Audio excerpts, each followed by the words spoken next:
Hello students, welcome to my channel unique lab of knowledge और मैं हूं Ugrasen Punia. Students, एक बार फिर मैं आपके बीच में आ गया हूं एक और लेसन के क्वेश्चन आंसर लेकर के। अब ये जो लेसन हम करेंगे इसके अंदर दो पार्ट हैं। पहला है द गिटार प्लेयर यानी सितार वादक और दूसरा है स्वयंवर यानी स्वयंवर तो हिंदी का शब्द है, संस्कृत का शब्द है स्वयंवर। ये अपने इसके क्वेश्चन आंसर करेंगे और गिटार प्लेयर के क्वेश्चन आंसर करेंगे। तो इस वीडियो के अंदर हम यही करने वाले हैं। और इस दोनों लेसन का यदि आपने हिंदी ट्रांसलेशन नहीं देखा है तो नीचे डिस्क्रिप्शन में लिंक दिया हुआ है, वहाँ पे जाकर के आप इसका हिंदी ट्रांसलेशन भी कवर कर सकते हैं। तो ये जो दोनों लेसन है ये बहुत ही इंटरेस्टिंग है और कहानियाँ हैं बहुत ही अच्छी और बहुत अच्छी इनके अंदर शिक्षा दी गई है। तो आप हिंदी ट्रांसलेशन करेंगे वहाँ पे आपको पता चल जाएगा, मैंने बताया वहाँ पे किस तरीके से। अभी इस वीडियो में केवल हम इनके क्वेश्चन आंसर अटेंड करेंगे। तो चलिए पहला क्वेश्चन लेते हैं और वीडियो को स्टार्ट करते हैं। पहला क्वेश्चन है what feeling arose. Arose arise की सेकंड फॉर्म है उठना। व्हाट फीलिंग अरोज, क्या भावना उठी थी in the heart of the passers by, राहगीरों के मन में, राहगीरों के दिल में क्या भावना आई थी। After listening to the music, संगीत सुनने के बाद। जब राहगीर जा रहे थे उन्होंने उस लड़की का संगीत सुना जो कि वहां पे सितार बजा रही थी, तो राहगीरों के मन में क्या फीलिंग आई थी, ये क्वेश्चन है। आंसर देखिए, तो उन्होंने संगीत सुना तो they fell in love with the girl. अब यहाँ पे फेल सेकंड फॉर्म है फाल की। फाल इन लव विद का अर्थ होता है प्यार हो जाना। They fell in love with the girl, उनको उस लड़की से प्यार हो गया था। After listening to her music, उसका संगीत सुनने के बाद उन दोनों को ही लड़की से प्यार हो गया था। That was played on her guitar, और संगीत कहाँ पे बज रहा था, उसकी गिटार पे, यानी वो लड़की अपनी गिटार पे संगीत बजा रही थी। The passers by liked the music very much, और जो राहगीर थे liked the music very much, उनको वो संगीत बहुत पसंद आया और संगीत सुन करके उनको लड़की से प्यार हो गया था। तो ये इसका सही आंसर है। दूसरा क्वेश्चन है अकॉर्डिंग टू द गर्ल, लड़की के अनुसार did the passers by give the right answer, क्या राहगीरों ने सही जवाब दिया था। तो सही जवाब क्या था, हमने हिंदी ट्रांसलेशन में पढ़ा ही है, आपको पता चल ही गया होगा, लेकिन इसको लिखेंगे कैसे देखिए। लड़की के अनुसार बताना है कि क्या राहगीरों ने सही जवाब दिया था। आंसर देखिए, नो, नहीं। अकॉर्डिंग टू द गर्ल, लड़की के अनुसार they did not give the right answer, उन्होंने सही जवाब नहीं दिया था। They did not replied that, उन्होंने जवाब नहीं दिया था कि दे वुड लव हर, कि वे उस लड़की को प्यार करेंगे। Both for her physical and mental personality, उसकी दोनों यानी फिजिकल और मेंटल, फिजिकल यानी शारीरिक, मेंटल यानी मानसिक पर्सनैलिटी, दोनों को प्यार करेंगे, ऐसा जवाब उन्होंने नहीं दिया था। और सही जवाब यही था कि उनको कहना चाहिए था कि वे लड़की को फिजिकल रूप से और मेंटल रूप से, दोनों रूप से उसको पसंद करते हैं, लेकिन उन्होंने ऐसा जवाब नहीं दिया था, इसलिए उनका जवाब है वो गलत था। इसके बाद हम लेते हैं अगला question, question number 3। How did the girl react, लड़की ने किस तरह से रिएक्ट किया था to the reply of the passers by, जो राहगीर थे उन्होंने जवाब दिया तो लड़की ने किस तरीके से रिएक्ट किया था। आंसर देखिए इसका, द गर्ल सेड दैट, लड़की ने कहा कि they both gave the wrong answer, कि उन दोनों ने गलत जवाब दिया था। दोनों को ही कहा कि तुम दोनों ने गलत जवाब दिया है। देन सी चोज ए सेड टून, और उसके बाद में लड़की ने, चोज यहाँ पे सेकंड फॉर्म है चूज की, चुनाव करना। देन सी चोज ए सेड टून, फिर लड़की ने एक सेड टून का चुनाव किया टू शूट द अकेजन, जो उस अकेजन को शूट करती थी, यानी उस अवसर को, उस मौके को बिल्कुल शूट करती थी, फपती थी। ऐसी धुन उसने गिटार के ऊपर बजानी शुरू कर दी, यानी एक सेड टून जो है वो बजानी शुरू कर दी गिटार पर। अगला क्वेश्चन है why were the passers by greatly perplexed. अब यहाँ पे परप्लेक्स्ड का आपको अर्थ पता होना चाहिए।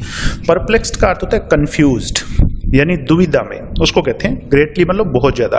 तो जो राहगीर थे वो बहुत ज्यादा कंफ्यूज्ड क्यों हो गए थे, बहुत ज्यादा दुविधा में क्यों पड़ गए थे। आंसर देखिए, दे वर ग्रेटली परप्लेक्स्ड, वे बहुत ज्यादा दुविधा में थे, बिकॉज, क्योंकि, they were unable to give the right answer, वे सही जवाब देने में अयोग्य थे, उनको सही जवाब नहीं पता था लड़की के पर्सन का। To the guitar player girl, यानी गिटार प्लेयर गर्ल जो थी, जो गिटार बजाने वाली लड़की थी, उसको सही जवाब देने में वो अयोग्य थे, जवाब नहीं दे पाए थे। whom they loved, और उस लड़की को वे प्यार करते थे और सही जवाब दे नहीं पाए थे, इसलिए कंफ्यूज हो गए थे कि इस क्वेश्चन का सही जवाब क्या है। लड़की ने उनसे प्रश्न पूछा था कि तुम मुझे प्यार करते हो या मेरे संगीत को प्यार करते हो। तो उन्होंने कहा हम तुम्हें प्यार करते हैं। तो इसका आंसर आगे आएगा कि क्या सही जवाब था इसका, उन्होंने क्या प्रश्न पूछा था और उसके क्या जवाब होने चाहिए थे, उन्होंने क्या जवाब दिए थे। Question number 5, what was the right answer according to the girl. लड़की के अनुसार सही जवाब क्या था। ये हम पहले ही क्वेश्चन में पढ़ चुके हैं, लेकिन फिर से यहाँ पे दोबारा अलग से लिख दिया मैंने। द गर्ल आस्क्ड देम, लड़की ने उनसे पूछा था, इफ इट वाज हर और हर म्यूजिक दे लव्ड, कि वे उसको या उसके संगीत को किसको प्यार करते थे, ये पूछा था। The passers by said that, और राहगीरों ने कहा था कि दे लव्ड हर म्यूजिक, कि वे उसके संगीत को प्यार करते थे।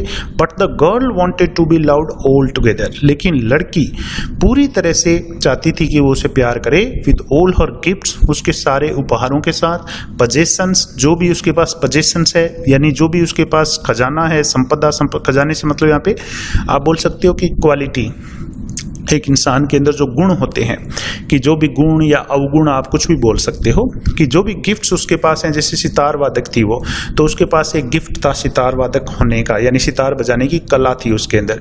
पजेशंस कुछ भी हो सकता है, गुण या अवगुण भी हो सकते हैं। तो लड़की चाहती थी कि उसको सारे, उसके पास जो भी कला है, गिफ्ट है, गुण है, अवगुण है, एंड एवरीथिंग, और सब कुछ जो भी उसके पास है उसके साथ उसको स्वीकार किया जाए, न कि केवल उसके संगीत को प्यार किया जाए और उसे प्यार ना किया जाए, या फिर उसके संगीत को प्यार ना किया जाए केवल उसे प्यार किया जाए, ऐसा वो नहीं चाहती थी।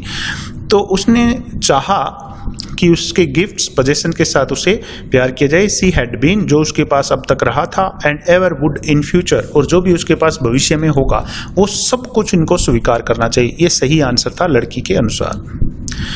अगला क्वेश्चन है, what did the passers by से द नेक्स्ट डे।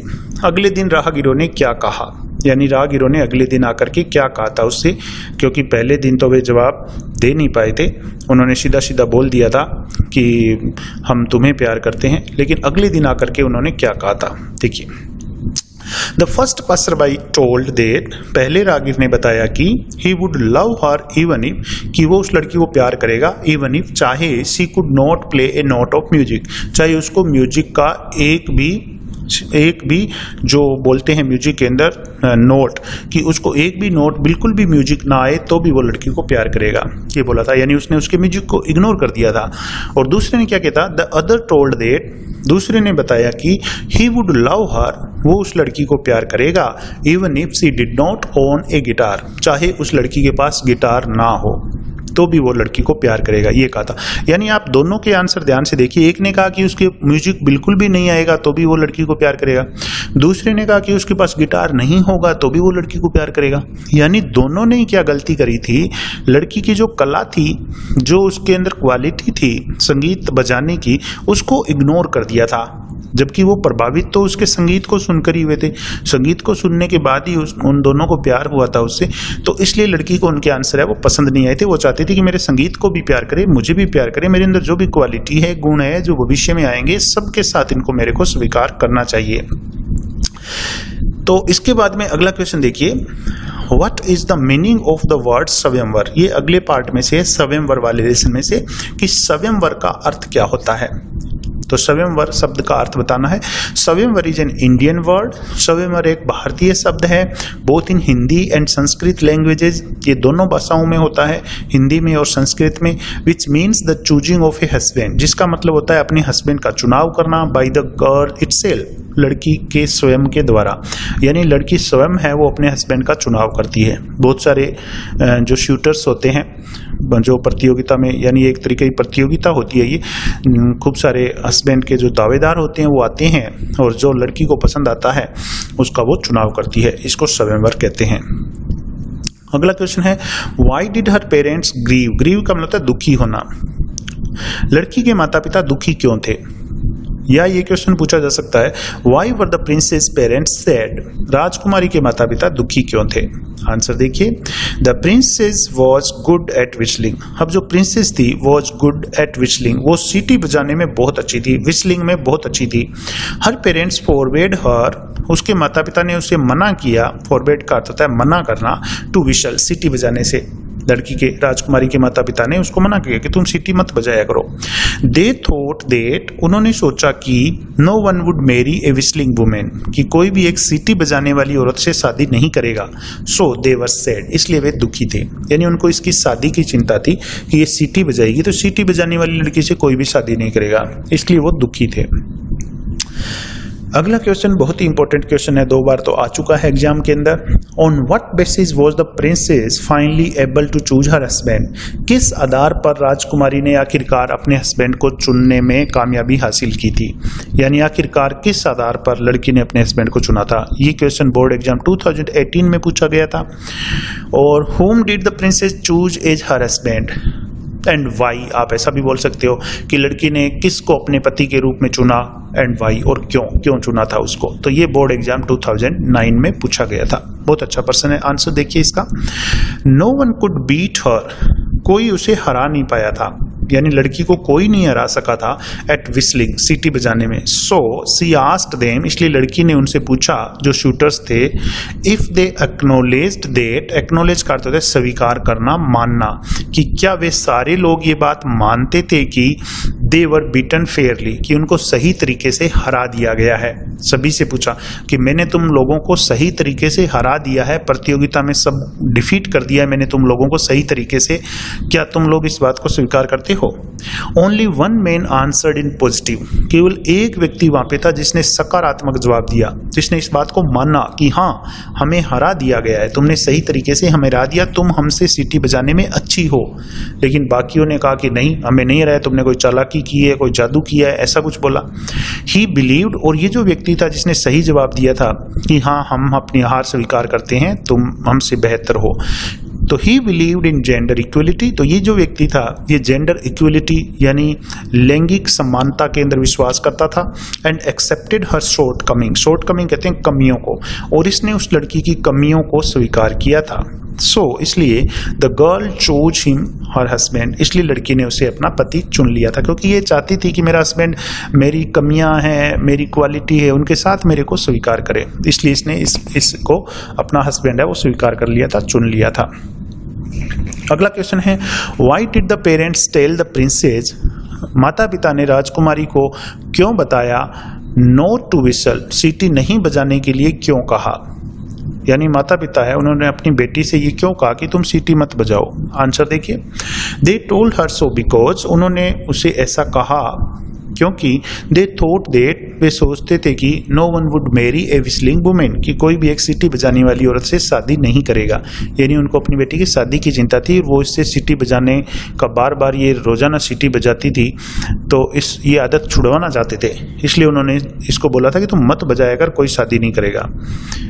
इसके बाद में अगला क्वेश्चन है, why was the king displease, displease please का ऑपोजिट है दुखी होना। Why was the king displease, राजा दुखी क्यों हुआ था। When the princess beat the shooters at whistling, जब राजकुमारी ने जो शूटर्स थे उनको सीटी बजाने में हरा दिया था तो राजा है वो दुखी क्यों हुआ था। तो आंसर देखिए, the king arranged a swayamvara to find a suitable husband for her, तो राजा ने स्वयंवर का आयोजन किया था, क्यों किया था आयोजन स्वयंवर का, to find a suitable husband for her, अपनी बेटी के लिए सही पति ढूंढने के लिए। But she defeated all the shooters at whistling, लेकिन उस लड़की ने सारे के सारे जो शूटर्स थे वहां पे लोग आए थे उनको सीटी बजाने में डिफीट कर दिया था, हरा दिया था। द किंग वॉज सैड, तो राजा दुखी हो गया था, because he had lost the chance, क्योंकि राजा ने चांस खो दिया था, एक मौका खो दिया था, to find a husband for a daughter, अपनी बेटी के लिए पति ढूंढने का एक जो मौका था वो खो दिया था, इसलिए राजा दुखी था, क्योंकि राजा ने ये सोचा था, ये कहा था कि जो भी मेरी बेटी को सीटी जाने में हरा देगा उसकी शादी वो अपनी बेटी की शादी उसके साथ कर देगा और राज्य में से आधा राज्य भी उसको दे देगा। लेकिन लड़की है उसने सबको हरा दिया था, इसलिए इसको कोई हस्बैंड नहीं मिल पाया था, तो राजा इसीलिए दुखी था कि मेरी बेटी को फिर से कोई हस्बैंड नहीं मिला है। तो ये प्रश्न आपसे पूछा था। तो ये था वीडियो स्टूडेंट्स, जो मैंने आपको इन 2 लेसन के बारे में बताया। इसके क्वेश्चन आंसर, जो भी इंपॉर्टेंट क्वेश्चन अब तक जो क्वेश्चन आ चुके हैं पेपर के अंदर, वो भी मैंने आपको इसके अंदर बताए, और जो इंपॉर्टेंट बचे हुए थे वो भी मैंने आपको बता दिए। हाँ, 2020 के पेपर के अंदर जो क्वेश्चन पूछे गए हैं उसका मैं अलग से एक वीडियो बनाऊंगा पूरे पेपर का, वो मैं आपको यूट्यूब पे अपलोड कर दूंगा। तो अब मिलेंगे हम अगले वीडियो के अंदर, तब तक के लिए थैंक यू।